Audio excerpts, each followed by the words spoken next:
मेरी कोई भेड़ बकरी नहीं है ये।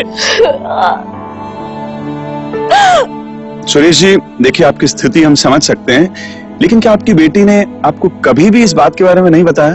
अरे सर, अगर मुझे ये सब पता होता तो मैं अब तक इसका खून कर चुका होता। मैं इसे जीने नहीं देता। क्यों नहीं बताया मुझे? पापा, आपको ये बात कैसे बताती? मुझ में तो हिम्मत ही नहीं हुई ना कि मैं आपको ये सारी बात बताऊं। किस मुंह से आपको ये बात बताती कि मेरा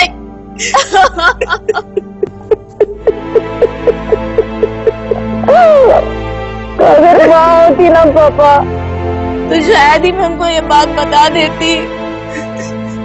अरे तुम दोनों ना ये नाटक करके इन लोगों को बेवकूफ बना सकते हो, मुझे नहीं। मैडम जी ये झूठ बोल रही है। अरे इसने घाट घाट का पानी पिया है। हम लोगों पे इल्जाम लगाई जा रही है। अरे अच्छा ये इसकी माँ मर गई, नहीं तो शादी के बाद ना इसकी माँ जिंदा होती ना तो जीते जी मर जाती। इसका ये करतूत देख के। कविता जी आप कैसी बातें कर रही हैं? आप शांत हो रहिए, शांत रहिए कविता जी। देखिए सारी बातें एक एक करके सबके सामने आ चुकी है। आपकी प्रॉब्लम ये थी कि आपकी बहू माँ बनने में असमर्थ है, लेकिन अब तो ये बात बिल्कुल क्लियर है कि वो बिल्कुल ठीक है। डॉक्टर ने भी कहा है कि राशि में कोई कमी नहीं है। बल्कि अब हम ये जानना चाहते हैं, जैसा राशि ने कहा, क्या राघव शारीरिक रूप से असमर्थ हैं?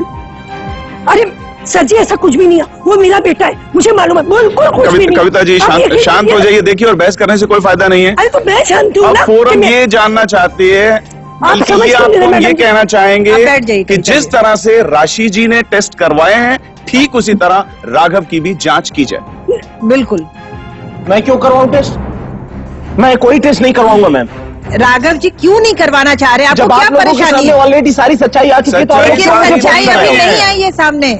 आ चुकी मैम, मैं ऑलरेडी आपको रिपोर्ट दे चुका हूँ। आप टेस्ट कराएंगे, रिपोर्ट आएगी, वो है सच्चाई जो हम चाहते हैं जानना। मुझे समाधान नहीं चाहिए सर, मैं कोई टेस्ट नहीं करवाऊंगा। करवाना पड़ेगा, फोरम के डॉक्टर से आपको भी कराना पड़ेगा टेस्ट। जैसा बहू का टेस्ट कराया आपने, आपके बेटे का भी होगा, होना ही चाहिए। क्यों भाई? अगर वो नहीं करवाना चाहता नहीं ऐसे नहीं करवा। कविता जी तो बेटा क्यों नहीं कर सकता?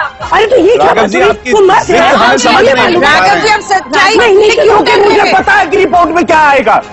क्या आएगा बोल? मुझे सच्चाई पता है, इसलिए मैं टेस्ट नहीं करवा रहा हूँ। मैं ये नामर्द हूँ, कमी मुझ में है, वो बाज नहीं है।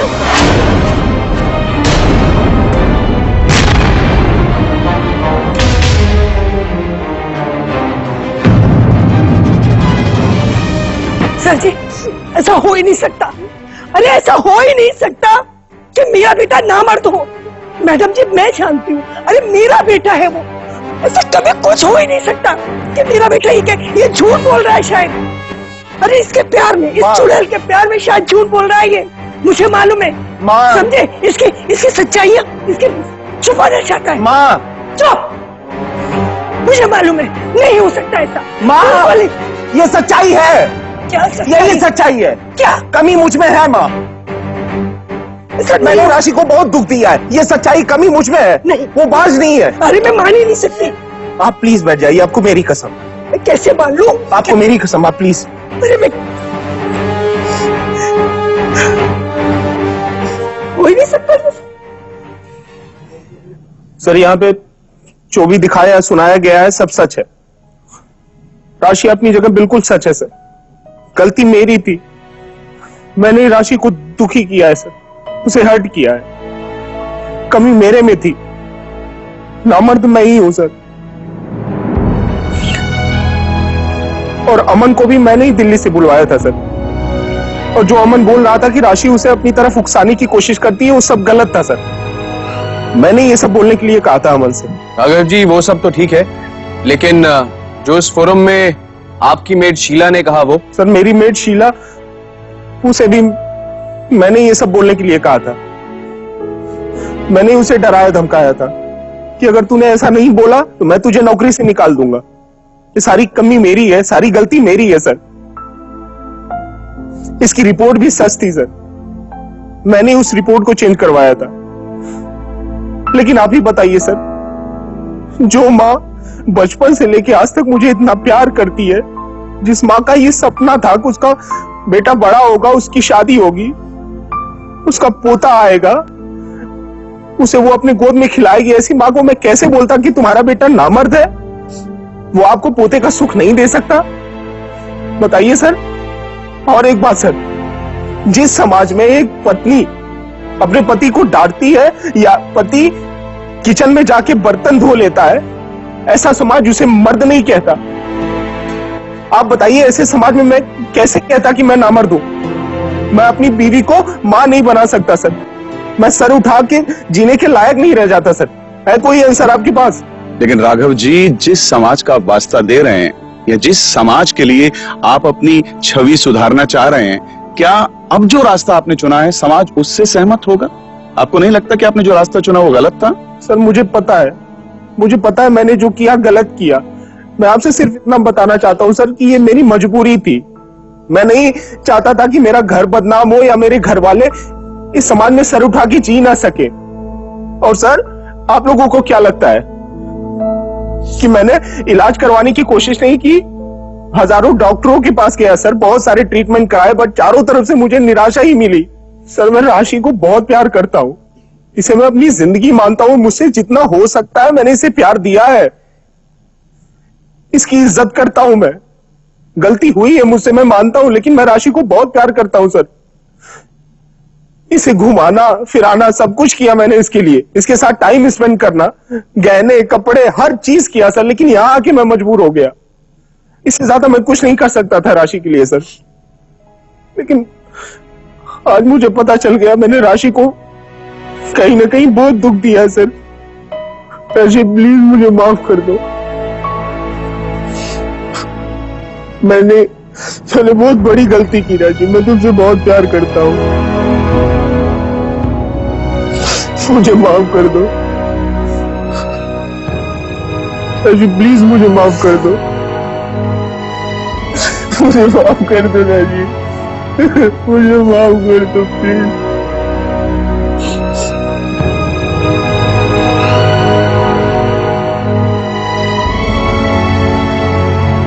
देखिए, ये सब देखने के बाद और राघव की सच्चाई स्वीकार करने के बाद ये केस एक अलग ही दिशा में जा पहुंचा है।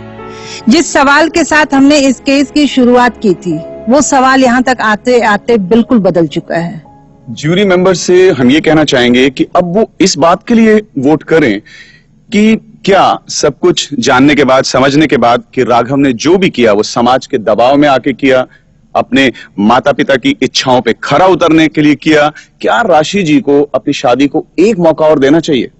फोरम में बैठे जूरी मेंबर से मैं अनुरोध करना चाहूंगी कि कोई भी फैसला लेते वक्त आप ये बात जरूर ध्यान में रखें कि राघव ने अपनी गलती मान ली है और उन्हें पछतावा भी है अपनी गलती का, और अपनी पत्नी राशि से वो प्यार करते हैं। और हमारी भी सामाजिक व नैतिक जिम्मेदारी है कि किसी भी महिला और पुरुष जो वंश को आगे चलाने में शारीरिक रूप से सक्षम नहीं है, कमजोर हैं, उन्हें हीन नजरों से ना देखें। उन्हें भी प्यार व सम्मान पाने का उतना ही अधिकार है जितना दूसरे को है। ज्यूरी मेंबर्स, आप लोग अपना वोट कर सकते हैं। केस की पूरी बातचीत सुनने के बाद हम सबको यही लगता है कि इस केस का फैसला वोट के द्वारा नहीं होना चाहिए। राशि जी, आप बताइए, क्या आप अपनी शादी को एक और मौका देना चाहेंगी? क्या आप राघव जी के साथ वापस जाना चाहेंगी?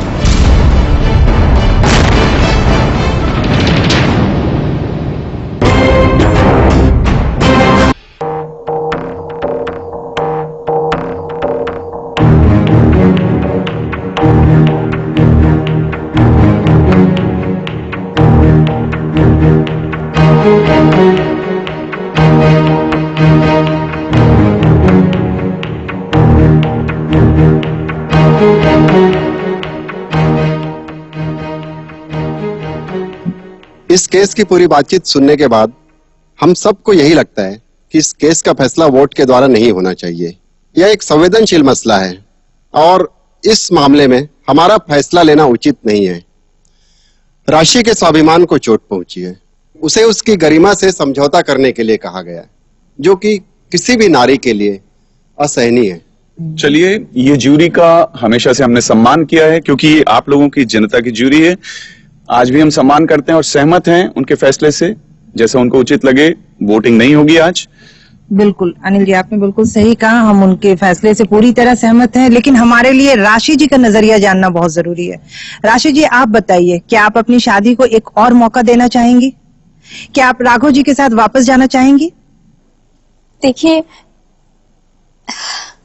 मुझे थोड़ा सा वक्त चाहिए ताकि मैं सोच समझ कर सही फैसला ले सकूं। तब तक मैं अपने पापा के साथ रहना चाहूंगी। चलिए, हम राशि जी के फैसले की कद्र करते हैं, लेकिन हमें पूरी उम्मीद है कि उन्हें इस फोरम में अपनी समस्या का समाधान जरूर मिला होगा और उससे संतुष्ट भी होंगे। इसी के साथ आज का फोरम हम यहीं समाप्त करते हैं। अगले फोरम में आपसे फिर मुलाकात होगी, जहां होंगी आपकी समस्याएं और उन समस्याओं का समाधान। Thank you. अक्सर देखा गया है कि ससुराल वालों का पोते पोतियों का सपना जब पूरा नहीं होता तो उंगलियां बहू पर ही उठती हैं। लेकिन मैं आपको बता दूं कि आधे से ज्यादा केसेस में ये सपना ना पूरा होने का कारण मेल इनफर्टिलिटी है।